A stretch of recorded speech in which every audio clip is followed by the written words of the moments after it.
मिल बांट कर लीजिए, ग्रहण कीजिए। और जो महिलाएं चाहते हैं कि हम अच्छे कपड़े पहने, तो इनको कम से कम 10-20 जोड़ी कपड़े दान कर देना चाहिए। देखना तुम्हारी साड़ी बहुत टाप की आएगी। चप्पल जूते दान कर दो, सोने की चैन पहना है तो जरूर दान कर दो, चोरों का भी डर नहीं रहेगा।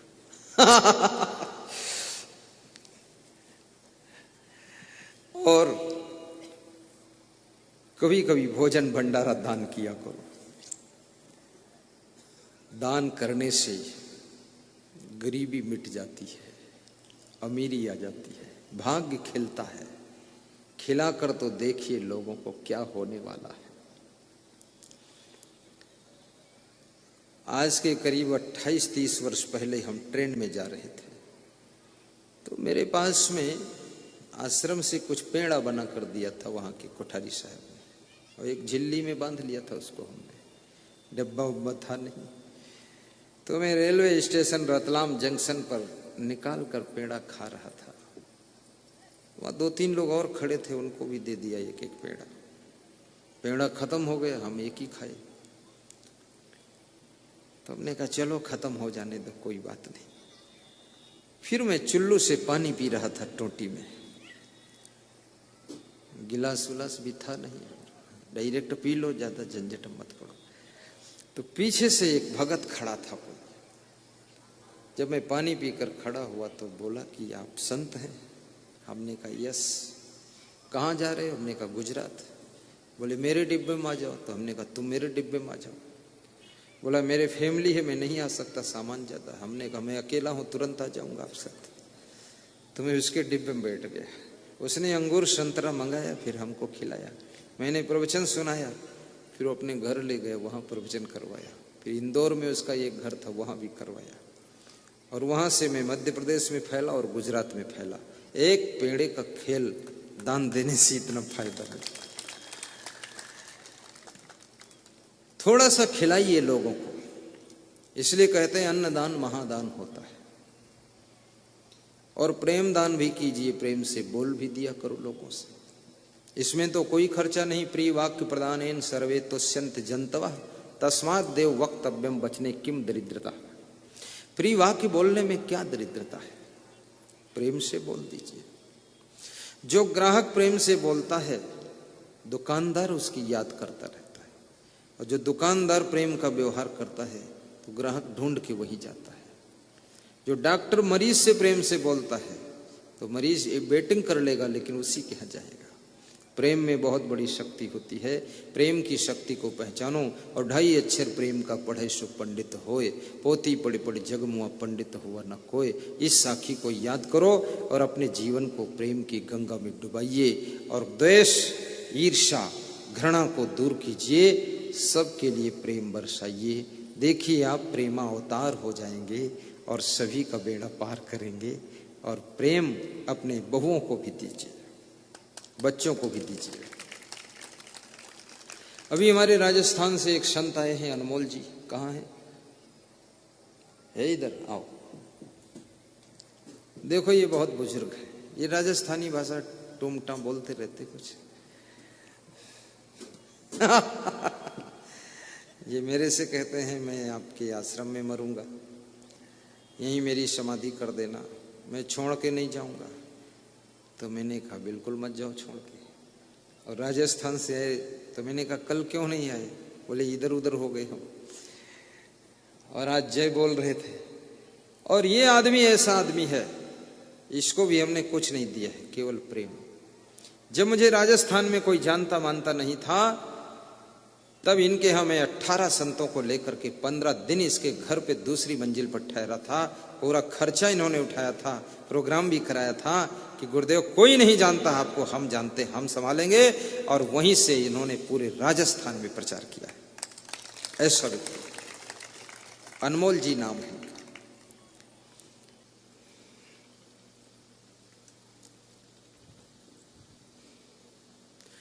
ए जियरा तई अपने दुख संभार, जेह दुख व्यापी रहा संसार। 84 नंबर रमेनी की ये प्रथम पंक्ति है। क्या कहना चाहते हैं कबीर साहब? हे जीव, ये संसार में बहुत दुख है, पर इस दुख में, दुख के बीच में, दुख की दरिया में तू अपने आप को इतना संभाल ले कि तू दुखी ना हो। फिसलने वाली जगह है, लेकिन तुम इतना संभल कर चलो कि तुम फिसलो ना।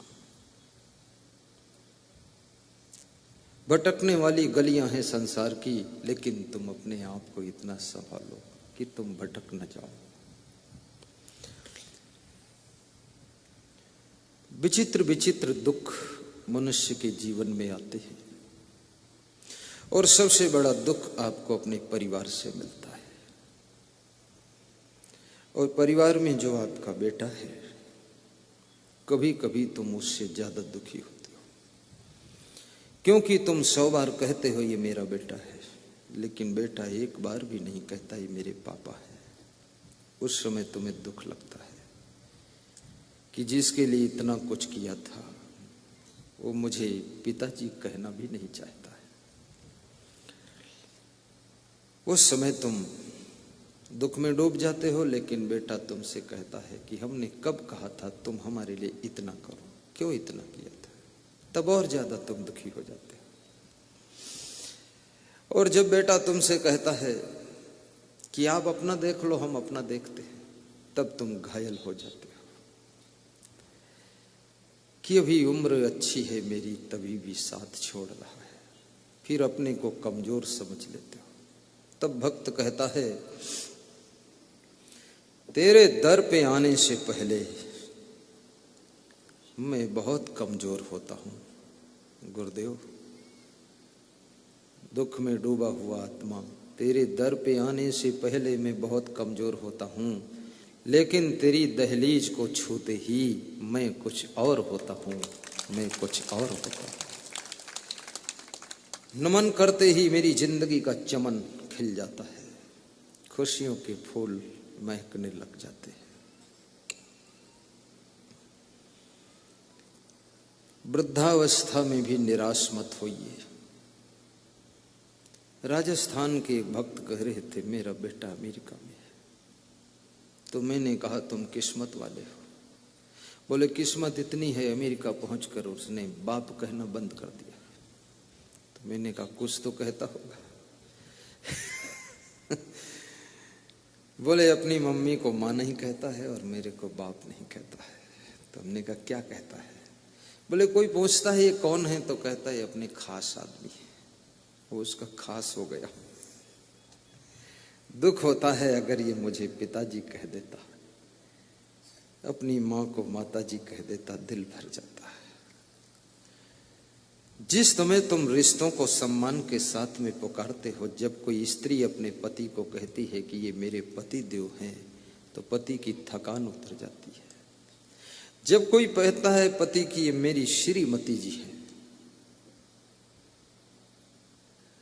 पत्नी का मन भी खुश हो जाता है, कम से कम इसने मुझको कहा तो ये मेरी धर्म पत्नी है। बिहार में अभी एक भक्त हमसे कह रहा था, संत रूप में है, कह रहा था हम बहुत दुखी हैं। हमने कहा, किससे दुखी? बोले, हम आपसे दुखी हैं। मैंने तो दुख दिया नहीं। बोले, दुख नहीं दिया, लेकिन साल भर हो गया, ना फोन करते हो ना उठाते हो।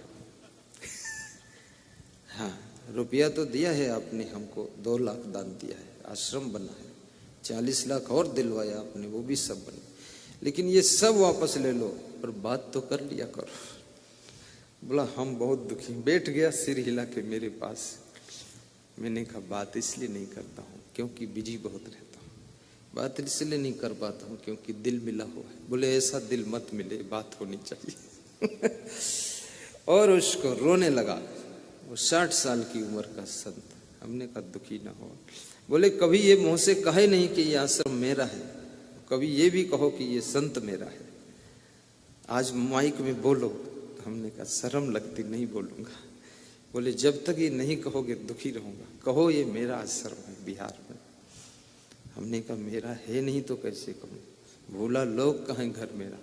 बोले, वो बात मत करो तुम। ऐसे जब तुम अपने पिता को पिता कहते हो, माँ को माँ कहते हो, भाई को कहते हो ये मेरे बड़े भाई हैं, ज्येष्ठ भ्राता है, उनका दिल भर जाता है। रिश्तों को मधुरता से बोलिए और रिश्तों को निभाने के लिए थोड़ा टाइम निकालिए। जिन बच्चों के लिए धन कमाने के लिए तुम इतनी बिजी हो जाते हो, उनके पास बैठ नहीं पाते हो, लेकिन वो बच्चे तुम्हारे कमाए हुए धन से खुश नहीं होंगे, बल्कि तुम उनके पास बैठकर उनसे थोड़ा प्रेम की बात करोगे तब ज्यादा खुश होंगे। किसी बालक का पिता ऑफिस से लौटा, बच्चा दौड़कर द्वार पर गया और पिता के पैरों में लिपट गया। पिता ने थोड़ा झटक दिया कि दूर हटो, हम इतना थक कर आए, परेशान होकर तुम फिर परेशान करते हो, पैरों में लिपटते हो। तो बालक पैर छोड़कर बेडरूम में जाकर बिस्तर पर लेट गया। सत्य घटना है। और जब उसका पिता सोफा सेट पर बैठा तो वो बालक फिर उठकर आया, एक गिलास पानी पिता को पिलाया और अपने पिता से पूछा, पिताजी एक प्रश्न पूछना चाहता हूं, आप 1 घंटे में कितने रुपये कमाते हो? तो उन्होंने कहा, हम 100 रुपये कमाते हैं, 1 घंटे में 100 रुपये प्रॉफिट होता है। तो उसने कहा, पिताजी क्या मुझे 50 रुपये उधार दे सकते हो? उसका बाप हंसने लगा कि उधार क्या, तेरा ही सब कुछ है। बोले है सब कुछ, पर मैं जो कहता हूं उसको समझो, 50 रुपये उधार दीजिए। उधार मांगना भी कठिन है, उधार पाने के बाद उसको वापस लौटाना बहुत कठिन है। इसलिए कितने दुकानदारों में दुकान पे लिखा है कि हे मालिक, मेरे पास इन उधार वालों को मत भेजा कर, जब उधार लेना होता तो मुझे याद करते हैं, और जब लौटाना होता तब हम इनसे बार बार फरियाद करते हैं, और एक बार उधार ले करके फिर लौट कर नहीं आते हैं। हम जैसे कितने दुकानदारों को ये बर्बाद करते हैं। मालिक, इन उधार वालों को दूसरी तरफ भेज, मेरे यहां मत भेजना। यदि तुमको किसी ने उधार पैसे दिए हैं, 10 रुपये ज्यादा करके लौटा देना। सवाल उन पैसों का नहीं है, अगर तुम लौटाओगे नहीं तो व्यक्ति भविष्य में किसी को कितने ही संकट में पड़ा हो पर उधार नहीं देगा, क्योंकि तुमसे धोखा खा गया। और आपसे मैं ये भी कहूंगा, 10,000 रुपये तुम उधार देने के लिए भी रखा करो, और जिसको उधार दिया करो नाम पता मोबाइल नंबर नोट कर लो और उससे कह दो ये उधार के लिए है, जब तुम वापस करोगे तो दूसरे को उधार देंगे। वो 10,000 रुपया तुम्हारी जिंदगी बस सैकड़ों लोगों को मदद करेगा, उस 10,000 में भी सैकड़ों लोगों का उद्धार हो जाएगा। लेकिन उधार लेने वालों निवेदन है कि वापस लौटा देना टाइम पर, डूब न जाना लेकर पैसा, बहुत कठिन है।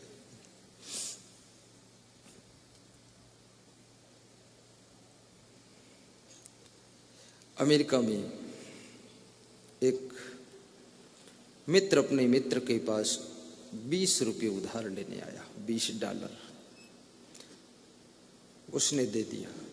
जब उसके पास पैसे हो गए तो वापस लौटाने आया, तो उसने कहा मुझे मत लौटाइए, आप जैसे जरूरत वाले कोई लोग हों उनको ये $20 दे दो। अभी रिसर्च हुआ है, वो $20 100 साल से अमेरिका में किसी गरीब की मदद करते हुए घूम रहे हैं, एक से दूसरे के पास, दूसरे से तीसरे के पास जा रहे हैं। मदद करना अच्छी बात है, लेकिन मदद पाकर स्ट्रांग हो जाओ तो तुम भी मदद करो। आज तुम्हारी किसी ने मदद किया है, कल तुम ताकतवर हो गए, अब तुम भी मदद करो। और यदि हर आदमी ये ठान ले कि हमको मदद करना है, तो शायद दुनिया में ऐसा आदमी ढूंढे नहीं मिलेगा जिसको तुम्हारी मदद की जरूरत पड़ेगी। सब स्वयं सबकी मदद कर देंगे।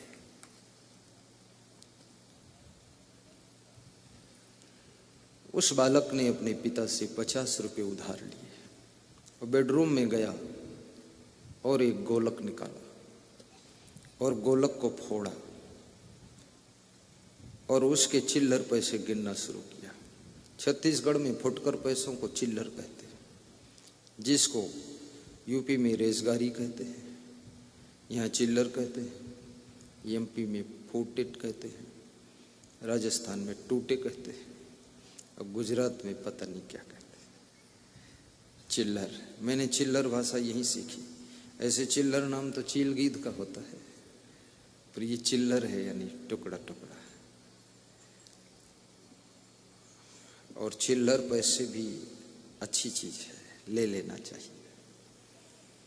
हमें तो कोई 1 रुपया देता तो भी लेता हूं मैं, क्योंकि एक से ही अनेक हो जाएंगे, एक से अनेक।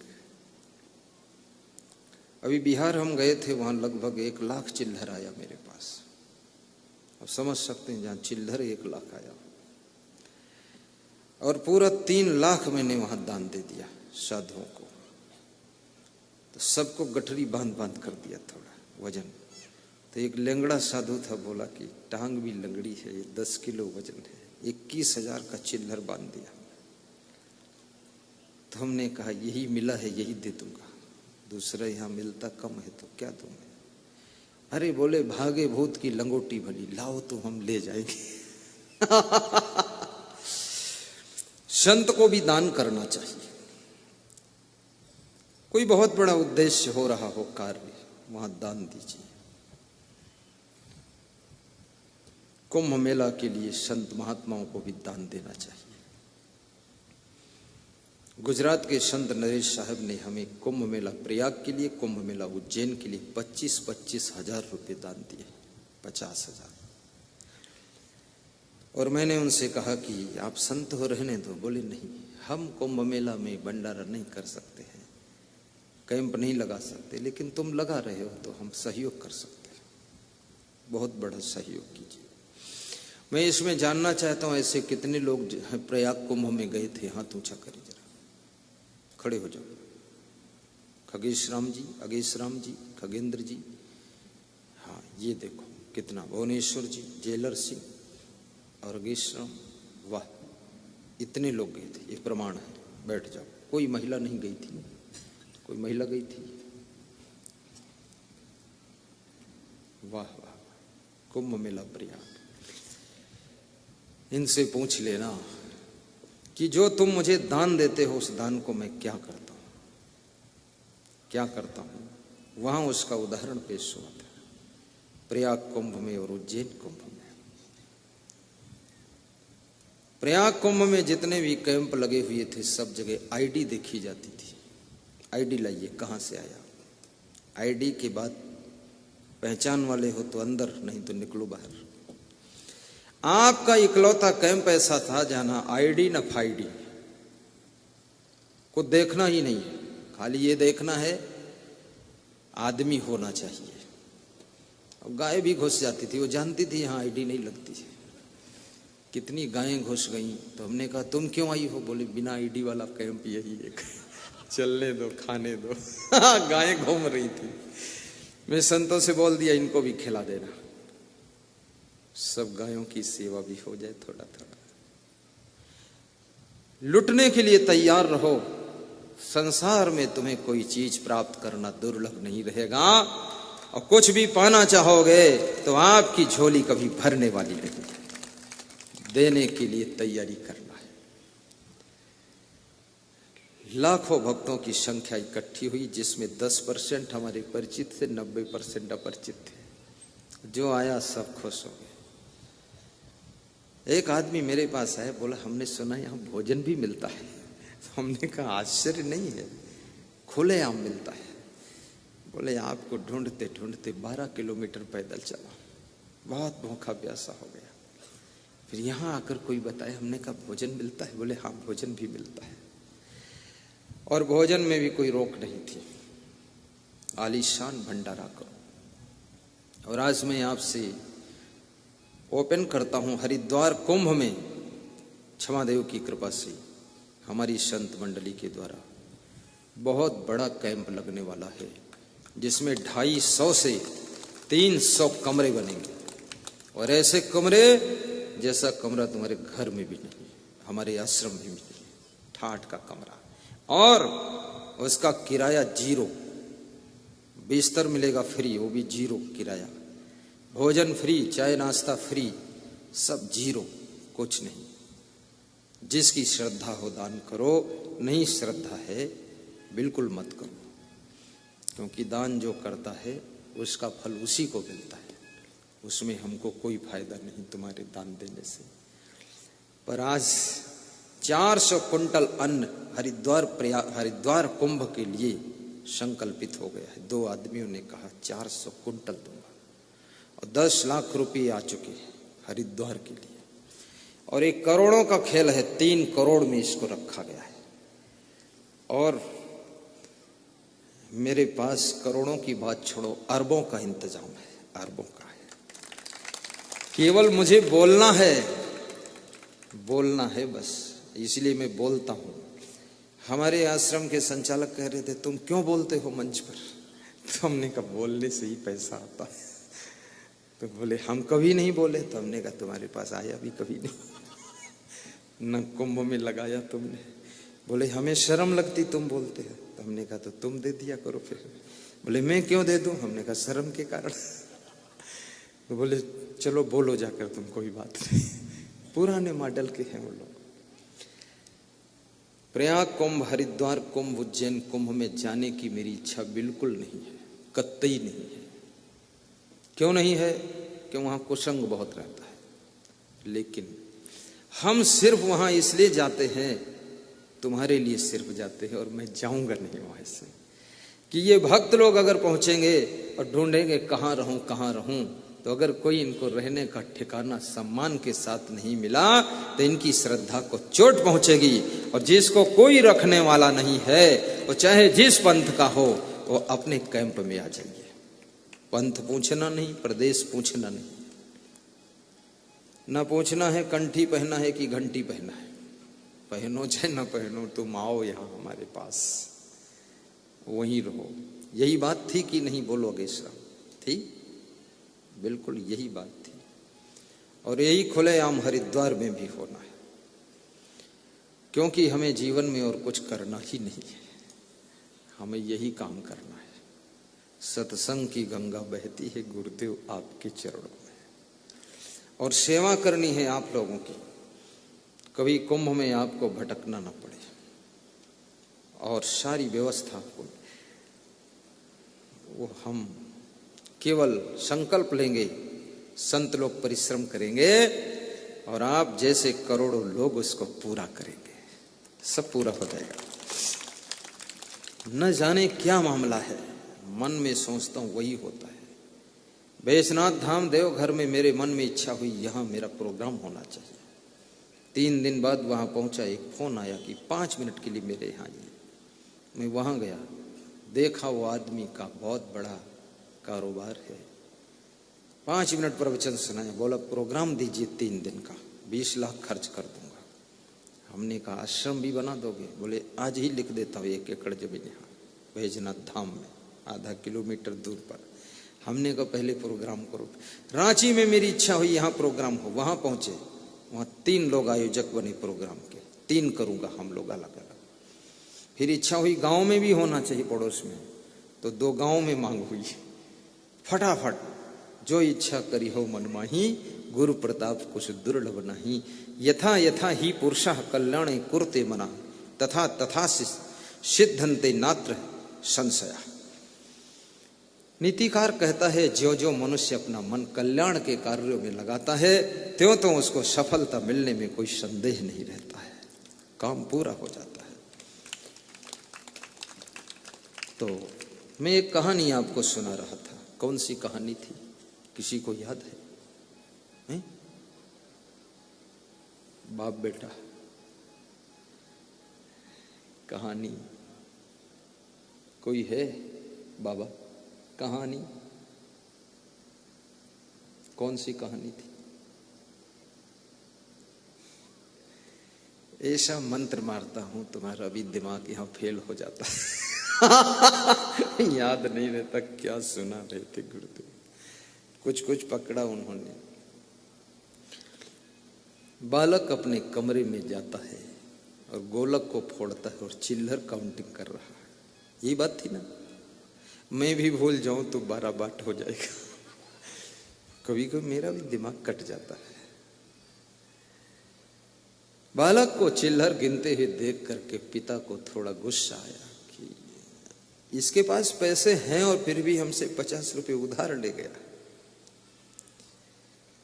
चिल्लर पैसे गिना तो उस डब्बे में 50 रुपए निकले और 50 रुपए जो अपने पिता से उधार लिया था वो दोनों मिलाकर 100 रुपए हो गए और 100 रुपए ला करके अपने पिता के कोमल हाथों पर रख दिया। पैर छुआ का पिताजी ये पकड़िए 100 रुपए, आप 1 घंटे में 100 रुपए कमाते हैं तो ये 100 रुपए मैं दे रहा हूँ, 1 घंटे का टाइम आज हमको दीजिए, आप हमारे पास बैठिए क्योंकि आप बहुत बिजी रहते हो, कभी मेरे पास 1 घंटा बैठे नहीं।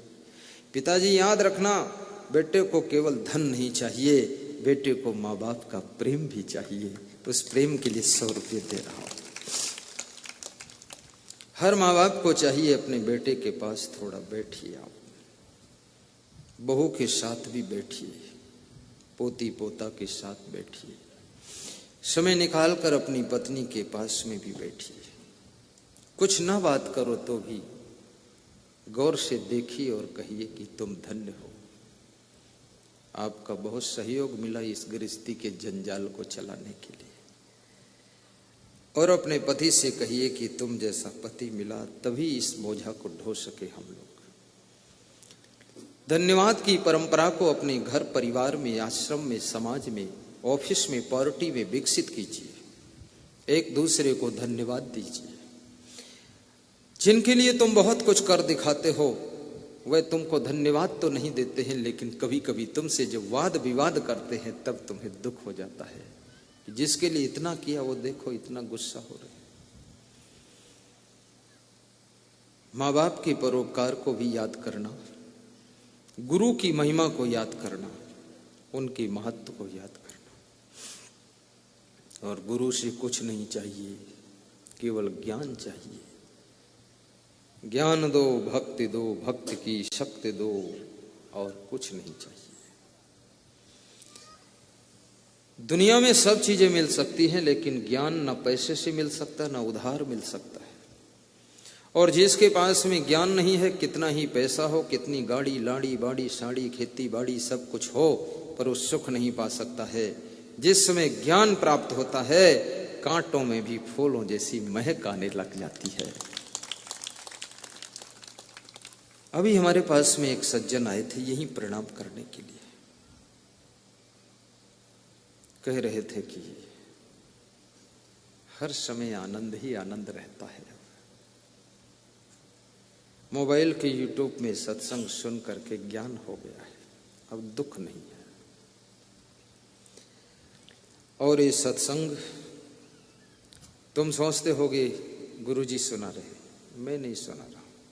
ये सब ज्ञान श्री क्षमादेव जी से हमें मिला है, खाली मेरे मुख से उच्चारित हो रहा है। ज्ञान तो कोई महान गुरुदेव का ही होता है।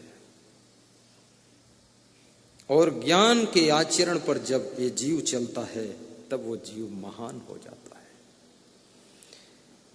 ज्ञान तो किताबों में भी लिखा हुआ है, और छोड़ो किताबों की बात, पेड़ पौधों से भी ज्ञान मिलता है। वृक्ष कबहु नहीं फल भखै, नदी न संचय नीर, परमार्थ के कारणे साधुन धरा शरीर। जो परमार्थी है वही साधु है, जो साधु है वो परमार्थी है, ऐसा नहीं अर्थ इसका। परमार्थ जो करता है वही साधु होता है। कितने साधु भी परमार्थ नहीं कर रहा है, बड़ा खुराफाती साधु, बहुत कुकर्मी है, दुष्कर्मी है। ये सफेद कपड़े पहनकर फालतू घूमता रहता है। उससे पूछो क्यों घूमते हो, क्या जरूरत है? जब तुझे कुछ ज्ञान नहीं, आचरण नहीं, तो भगत के घर जाते क्यों हो? बोलता पेट का सवाल खड़ा है। तो भगत तेरा पेट ही भरने के लिए है क्या? इस भगत को क्या समझा तू? वो भगत तू ठगत पेट भरता घूमता है। जिस भगत की रोटी खाइए, याद रखना उस रोटी को अदा करने के लिए उसके फैमिली को अच्छे संस्कार दीजिए, जीने का ढंग सिखा दीजिए। उनका क्रोध शांत होना चाहिए, सहनशीलता सीखो। गम खाने वाले लोग संसार में आधी समस्याओं का समाधान तो खुद कर लेते हैं, और जिनके पास में सहनशीलता है वह लोग हमेशा प्रसन्न रहते हैं, और जिनमें नम्रता है उनका किसी से विवाद नहीं होता है, और जिनके पास में त्याग है वे लफड़ा में नहीं फंसते। और जो बिहार में एक महिला आकर हमारे सामने रोने लगी, 10-20 लोग और खड़े थे, हमने कहा मत रो माता जी, तो मैंने उसको एक चौपाई सुनाई कि जब जीव फस्यो विषय भव माही, सब सुख छीण भयो छिन माही। माता जी रोइए मत, आपका रास्ता ही आंसुओं वाला है, त्याग कीजिए, मोह में मत डूबिए। परिवार में रहो लेकिन मोह में मत रहो, धन के बीच में रहो लेकिन लोभ में चिपके मत रहो, बड़े बड़े पद पर रहो लेकिन पद का मद नहीं आना चाहिए, अहंकार नहीं आना चाहिए। अच्छी सी गाड़ी में बैठकर चलो लेकिन नम्रता बहुत बड़ी होना चाहिए। अगर गाड़ी का अहंकार आ गया तो तुम कार में नहीं बैठे हो, बल्कि कार का अहंकार तुम्हारे ऊपर बैठा हुआ है। सरल स्वभाव न मन कुटिलाई, यथा लाभ संतोष सदाई। हमारे एक संत जी हैं, कह रहे थे कि जितने गुरुदेव ये बहुत बड़े आदमी होते हैं ये बड़े विनम्र होते हैं, क्या बात है। तो हमने कहा जिसमें नम्रता नहीं होती बेटा बड़ा हो भी नहीं सकता है, और धोखे से बड़ा हो गया तो थोड़े दिन में छोटा हो जाएगा। नम्रता तुम्हें बड़ा बनाती है। कबीर साहब कितने विनम्र थे, उनकी विनम्रता देखो। कबीर साहब के बारे में एक कहानी मैंने सुना है। रास्ते के किनारे बैठे सत्संग सुना रहे थे, 4-6 लोग बैठकर सत्संग सुन रहे थे। कोई एक घमंड से भरा हुआ नौजवान व्यक्ति आया और कबीर को लात मारकर लुढ़का दिया, बोला हटो यहाँ रास्ते में बैठते हो। कबीर साहब ने उसकी ओर गौर से देखा और पूछा कुछ और कहना है। उसने कहा रास्ते में बैठते हो, पूछते कुछ और कहना है, 2 लात और मारूंगा और क्या कहना है। तो कबीर ने कहा कोई बात नहीं, जाइए आप। कबीर के साथ में बैठे हुए लोग सत्संगी, उनको थोड़ा गुस्सा आ गया। हर आदमी उतना नहीं सह सकता है, सबके अंदर उतनी क्षमता नहीं होती। उठा एक आदमी बोला इसको ठीक कर दूं। कबीर ने कहा नहीं, मेरे सत्संग में तुम खुद को ठीक करने के लिए आए हो, उसको ठीक मत करो, खुद को पहले ठीक करो। फिर सत्संग चालू हो गया। 2-4 घंटे के बाद वही नवयुवक जिसने लात मारी थी वो घूमते घूमते फिर आया और कबीर के चरणों में गिर गया, दंडवत किया, पांव छुआ, बोला कि बहुत बड़ी गलती हुई है।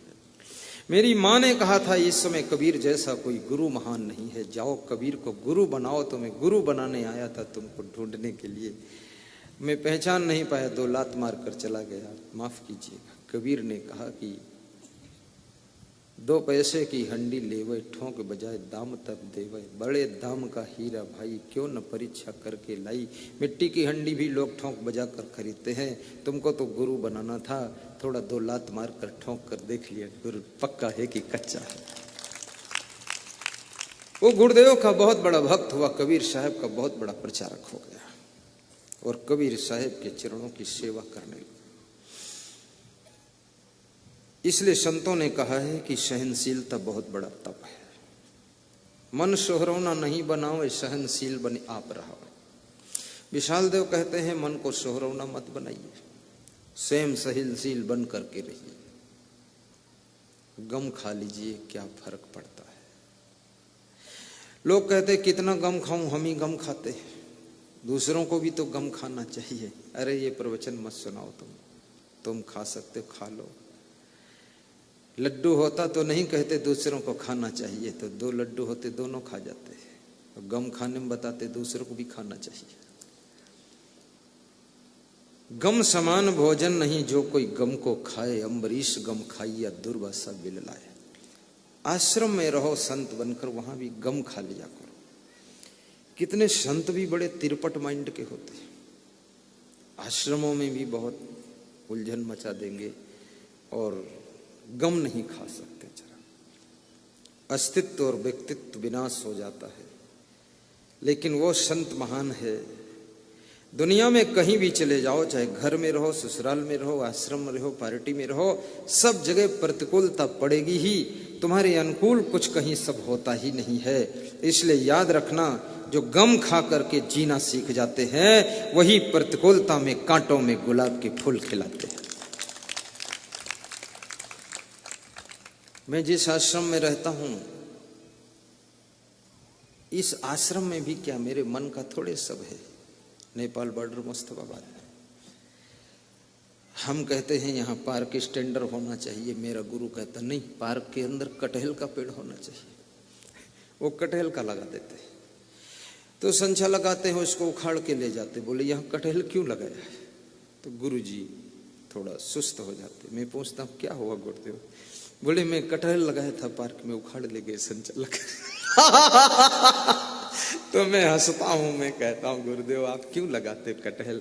अरे बोले वो पार्क की घास फूल से क्या फायदा बताओ हमें। तो मैंने कहा देखने में सुंदर लगता है। अरे बोले फलदार वृक्ष लगाना चाहिए, कटहल की सब्जी भी बनती। तो हमने कहा आप लगा लीजिए। बोले संचालक साहब उखाड़ देते हैं। मैंने कहा मैं उनको मना कर दूंगा। उनको समझाया तो बोले तुमने पार्क बनाया है फूल खिलने के लिए, इसमें कटहल लगेगा तो बर्बाद हो जाएगा, तो हम नोच डालेंगे पेड़। तुम मत नोचो, उसमें कटहल बढ़हल होने दो, मेरे को पार्क नहीं चाहिए। गुरुजी खुश रहे बस वही चाहिए, झंझट छोड़ो उसका। अब गुरुजी की इच्छा होती उसमें बड़ा पेड़ लगाते रहते हैं, और संचालक की इच्छा होती वो समझाते रहते हैं। और हम वो पार्क उजड़ जाए तो भी खुश हैं, और बड़ा हरा भरा हो जाए तो भी खुश हैं, और उसको खोद दो, ट्रैक्टर से जोत दो तो भी खुश हूं। मैं पार्क का शिष्य नहीं हूं, मैं तो गुरु जी का शिष्य हूं। पार्क रहे चाहे ना रहे, हर जगह अपने को एडजस्ट कीजिए। और ये पार्क वार्क के लिए मैं साधु बना भी नहीं, मैं तो सिर्फ गुरुदेव से ज्ञान लेने के लिए साधु बना था, और पवित्र जीवन जीने के लिए, विषयों को न भोगूं इसके लिए साधु बना था। वो चीज हमको उनसे खूब मिल गई, अब कुछ नहीं चाहिए। अपने को इसी तरह तुम घर में भी समझाओ, अन्यथा तुम मां से असंतुष्ट रहोगे, पिताजी से असंतुष्ट रहोगे, पत्नी से असंतुष्ट रहोगे, भाई से असंतुष्ट रहोगे। अपने बाप से पूछो कि हड्डियां गल गई उनकी काम करते करते, तुम खुश ना हो सके, इससे बड़ा उनका दुख क्या होगा। उन बूढ़ी हड्डियों को अब न सताइए, जो किया है बहुत कुछ कर दिया है उन्होंने। अब उनको पैर पकड़कर चरण छू लो और कहो कि आपने जो किया है उतना हम भी नहीं कर सकते थे उन परिस्थितियों में। अब जो शेष बचा है आपके सपने पूरा करने के लिए मेरा जन्म हुआ है, हम करेंगे। ऐसे घर को चलाइए। वो बालक जब 100 रुपये अपने पिताजी को देता है तो पिता की आंखों में आंसू आ जाते हैं कि मैं इतना बिजी हो गया कि अपने बेटे को 1 घंटे का टाइम नहीं दे सकता प्रेम के लिए। वो 100 रुपये हमको पेमेंट कर रहा, तब मैं टाइम दूंगा। उसी दिन से पिता ने सोचा 1 घंटे समय फैमिली के लिए भी देना है। व्यस्त रहिए लेकिन थोड़ा फैमिली को टाइम भी दीजिए। बिजी रहिए लेकिन स्वभाव को इजी रखिए, और घर में हंसने की आदत बनाइए।